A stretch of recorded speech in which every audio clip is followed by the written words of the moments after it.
In World of Warcraft Season of Discovery, there's been a ton of different wild and combinations going on, especially with the rune system. So today we're going to be doing a short guide talking about the Mage Healer, going through all the ins and outs, talent builds, runes, everything that you need to do to jump in and try out this crazy class combination. So without further ado, let's dive in and let's get into first what runes you're going to need before you start your mage healing journey. Regeneration, the first mage healing rune, you're going to want to head to Lochmudan over at this tent right here. From there, you'll loot it from this pile of books and you'll have it right there.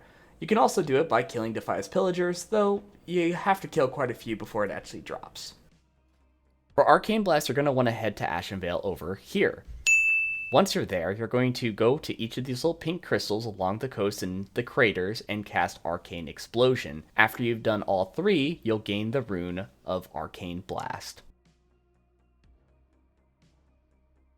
Mass Regeneration rune, you're going to want to head to Duskwood over to the catacombs right here.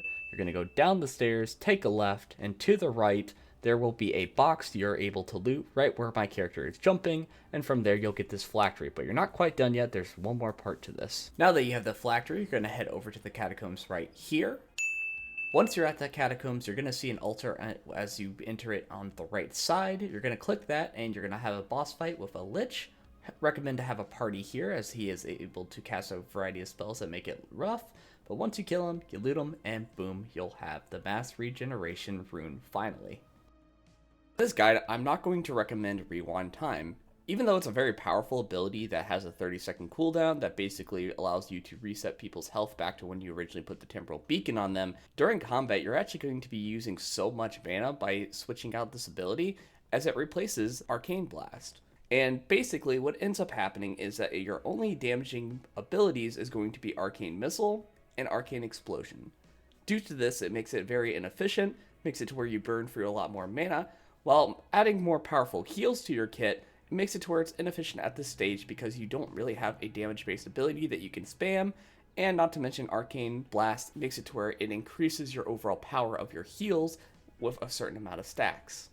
Now, eventually you're obviously going to want this ability, but you're going to go over to Ratchet and talk to Grisby at the end there, and he's going to give you a couple of quests. One of them is killing Murlocs for fish oil, another is killing Shredders for their turbochargers, and the last one is getting Dark Iron silhouettes from Dark Iron NPCs. This takes quite a bit of time. You're going to be grinding a lot of these mobs to try to get it, or you're going to have to spend tons and tons of gold in order to get all the materials needed for this ability. It's very time inefficient at this moment, but in the later stages this ability will be needed, so make sure to also pick it up along the journey, but at the time of recording and for phase 1, it is not needed at all. Now that we've gotten all the runes taken care of, I want to talk to you guys about what level you guys really should be starting with leveling up and playing as a mage base healer. I recommend level 20. Level 20 you get Evocation, which is a very powerful spell which allows you to make it to where you don't have as much mana issues, especially with having Void Blast as like a really nice cost-effective base damage ability to help out with your heals. Having it at level 20 is so important because having Evocation makes it to where you have this battle stamina, as I like to call, to where you can outclass a lot of the healers, as a lot of the healers, they pop a few holy lights, a few decent heals here and there, and run out of mana relatively quickly. Meanwhile, we're able to pop heals, deal damage, and then do Evocation, and then do it all over again like it's nobody's business. And that's one of the core things about the class that's going to be very important. I highly recommend, if you are looking into mage healing, start it at level 20, maybe level up as an arcane mage, dealing decent damage, but then unlocking fully once you get to level 20 with Evocation. That is just my highly big recommendation when jumping into this class.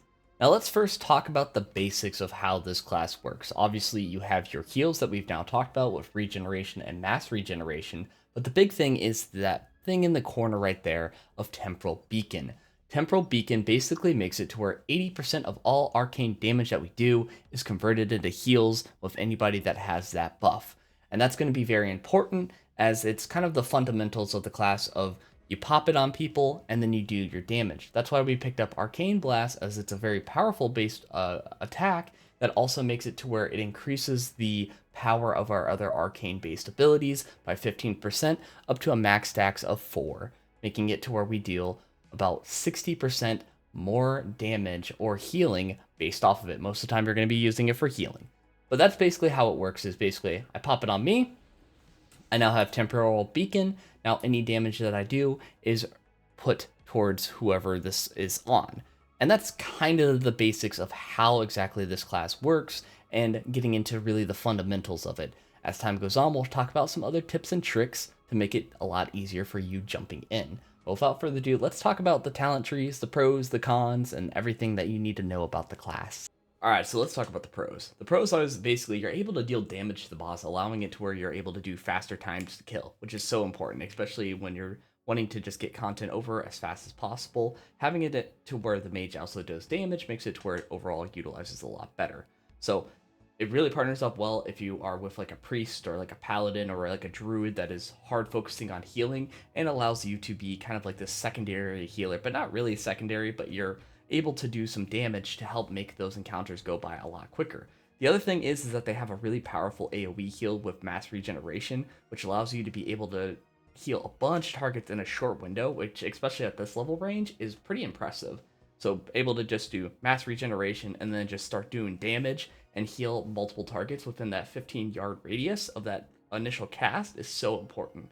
And it's just overall really powerful, especially jumping into BFD and a lot of the other raid content out there. So overall, the pros is just basically you're able to do damage and you have a really powerful AoE heal, which can't beat that, especially at level 25. Now, speaking of the cons of the class, the thing is that this is not a burst-based caster. It has a lot of issues with doing instant-based healing. So one of the biggest issues that you're going to have is if, say, like you're fighting a boss that's hitting really hard, really fast, you're going to be struggling in the beginning because you have to be able to cast your regeneration-based spells and then also be able to cast a few void blasts to make sure that you're maintaining your healing and keeping it going. Otherwise, you're going to have to keep using your channel-based casting, making it to where it's a really hard time. The other issue is that you're going to have a lot of mana issues when you're trying to get geared up. That's why I recommended in the beginning that you get to level 20 with evocation, allowing yourself to be able to have that combat regen to making it to where it's overall more effective.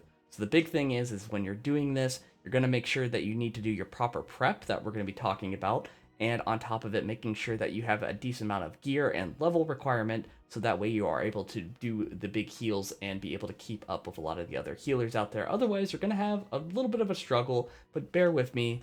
We're going to make you a master at it in no time. Next, we're going to talk about a stat priority. So this is basically what you're going to be looking for when jumping into your gear. So the first one you're obviously wanting to get is Intellect, as this will increase our mana pool, which is obviously very much needed as a healer. It also increases our crit chance with spells, which makes it to where as we're doing damage, as we're doing healing, it makes it to where we have a higher chance of critting, which is super helpful. On top of that, we're going to be looking at heals and spell power buffs. So you're going to have a lot of gear that has stats similar to this, where it increases your damage and healing by certain magical effects by like 6 or 5 or whatever. You're going to be really hunting down these pieces, as they're going to be able to really power you up and make it to where those heals and spells do even more damage, making it to where if you're doing more damage and you're doing more heals, it's exactly what you're looking for, because we do both. After that, you're going to be mainly focusing on mana per second, as this will allow us to make sure that we don't go and making it to where we have that battle stamina that I'm talking about, to where we can last longer in fights, and making it to where we're key compared to some of the other healers that go really quickly. After that is spell hit, making it to where you have a higher chance of hitting with our spells, as you don't want to have any of your stuff get resisted, because if it gets resisted, that's no damage, therefore your temple beacons are not getting healed, and you're going to have a bad time. After that is Spirit, again helping out with that mana generation over the course of a battle. As long as you focus on mainly getting Intellect, just pretty much if you ever see Intellect, grab that stuff, because it's always better to have that, especially in the early phases. Alright, let's talk about talents. So for talents here, there's only a few different ways you can do this. It's pretty much all the same across the board though. So what you're going to be doing is you're going to put 2 points into Arcane Subtlety. This will make it to where you reduce their resistance by a certain amount with the spells, and on top of it makes it to where you generate less fret with your arcane-based spells, which as a damage-based healer, you obviously don't want the boss to come over and whack you aside of the head and kill you, and then you have nobody to heal. So you want to make sure that you have at least 2 points into that, and then you're going to put only 3 points into Arcane Focus, allowing us to have a better hit rate with our damaging base spells, making it to where when we use our Temporal Beacon, it heals the party a lot more. After you put the 3 points into that, you're going to be bouncing over to one of the most and key parts of the entire talent sort of build here is Arcane Concentration. This makes it to where you have a 10% chance of, when you're casting your spells, for this to pop up, and basically it makes it to where your next ability is a free, like, it does not cost any mana whatsoever. So what I recommend using is Regeneration or Mass Regeneration, as these are some of the more heftier spells that cost a lot more mana, so it makes it to where it's overall a really good time. Once you've unlocked this third row here, you're actually going to go bounce back up, and you're going to go back to Arcane Focus and make it to where our hit rate is a little bit better when using arcane damaging spells, as we don't want them to get resisted or to not deal as much damage as because of Temporal Beacon. From here, you actually have a few different choices. I go with Arcane Resilience. You do not have to do this. I just like having a little bit more armor for my class, as it gives me about 60 armor right now. It makes it to where I get a little bit less damage, especially when it comes to PvP and everything else out there. You do not have to do that. What you're actually going to be mainly focusing on is Arcane Explosion. Now, the thing about Arcane Explosion is you're not going to want to use it unless there is 4 or more targets, as this ability doesn't deal too much damage and it is very mana costly. So if you're constantly spamming it, next thing you know, you're So you want to make sure that you're utilizing it in scenarios where it is good. If you're doing the BFD raid and a few other things, obviously you're not going to be using it all that often, but if in the event that there is 4 or more ads, it is efficient to do that, and that's why we're putting points there.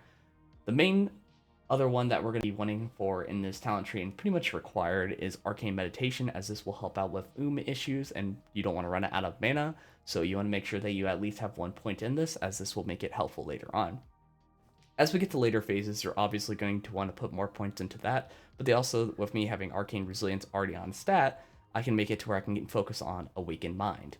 And as we get also more points, we're going to be putting it into Wand Specialization, as wands are a really good way of dealing some additional damage if in the event that we run out of mana, which doesn't happen too often, but if in the event it does.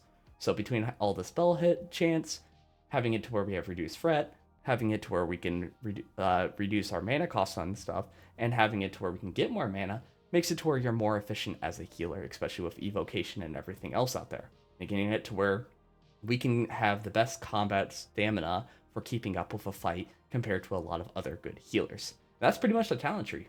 For the first tip, I recommend popping Restoration on your tank before a pull, and then moving to cancel the animation. This makes it to where they have Temporal Beacon right at the start of the battle, and you can focus on dealing damage, which in reality does more healing than doing the long channel base heal. This makes it to where it reduces downtime, and also on top of it makes it to where you don't pull Fret by doing the channel right at the beginning of the battle, as you don't want to get whacked. Another tip that I recommend is Evocation. You want to pop this usually before a phase 2 or any sort of major based damage ability that's about to go out. This makes it to where you have full mana and you're able to keep up with whatever craziness is about to come your way. And it's very nice, and it keeps it to where you have that battle stamina that we've talked about compared to other healers. This trick is what is known as the quick heal method. Basically, if in the event you can't channel a long heal and you can't do an arcane blast on any of your temporal beacons, what I recommend is casting Arcane Missile. This makes it to where you have a quick burst of heals and you're able to deal some damage and make it to where you could pop those nice heals in a short record time. So anyways guys, that is my healer guide. I just wanted to show you guys all the tips and tricks, how to do it, how to jump into the fray, and play it in Season of Discovery. I love all the crazy combinations, and that's probably my favorite thing with Season of Discovery. And I want to make sure that I kind of update you guys along the way, so if the meta changes or anything crazy pops up along the way, I'll be sure to update this guide as the time goes on. Anyways, I want to thank you guys for watching. Make sure to subscribe. We're almost at 4,000 subscribers, and I plan to do more content like this in the future. If there's another class that you guys wanted me to check out, make sure to comment that down below, and also check out a lot of my rune location guides, as right now we're covering up and finishing up the last little bit of the mage, and as time goes on, we're going to be looking at warlock and possibly priest as well. But without further ado, I want to thank you guys for watching. Seriously, make sure to subscribe and like, and if you have any issues whatsoever or have struggles while doing a mage healer, comment down below. I am glad to help. I am always active in my comments and always glad to help out the community. Without further ado, I'm Cooploop on Crusader Strike. Be sure to add me as a friend, and I will see you guys next time.